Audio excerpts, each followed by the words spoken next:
Arlo and the Heavy-Hearted Kite. In the village of Breezeway, the wind never stopped dancing.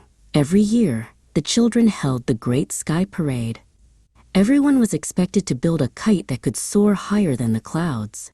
Arlo watched the colorful shapes dance above the hills, wishing his heart felt as light as the silk in the sky. Arlo tried his best, but his kites were different.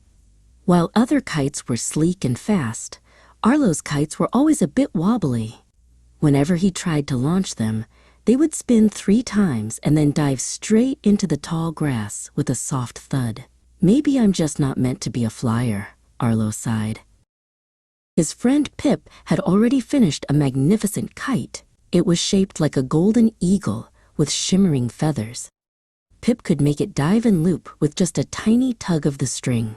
"You just have to believe in the wind, Arlo," Pip shouted, his eagle kite soaring gracefully above the trees. Arlo walked down to the Whispering River to think. There he met Quill, the village's oldest clockmaker. Quill wasn't looking at the sky. He was busy looking at a heavy piece of driftwood. "The others say my kites are too heavy," Arlo whispered, sitting down on a mossy rock. Quill patted Arlo on the shoulder. "The sky has room for more than just feathers, little one," Quill said softly. "The strongest winds don't just carry the light things, they test the steady ones. Don't build a kite like Pip's.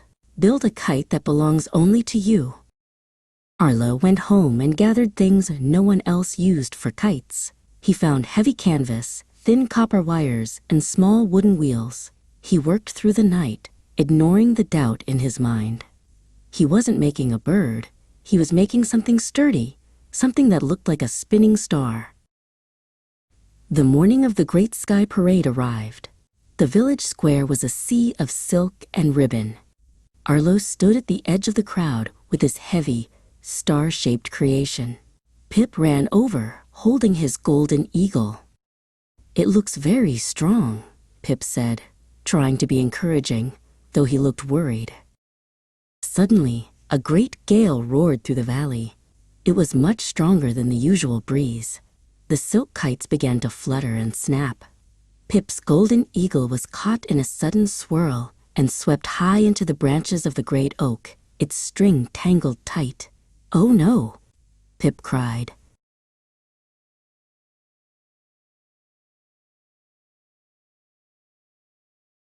Arlo knew what to do. He stepped forward and tossed his heavy star into the wind. It didn't flutter, it cut through the gale. The wooden wheels began to spin, creating a steady hum. With a determined pull, Arlo steered his sturdy kite right over the branch where Pip's eagle was trapped, snagging the tangled line.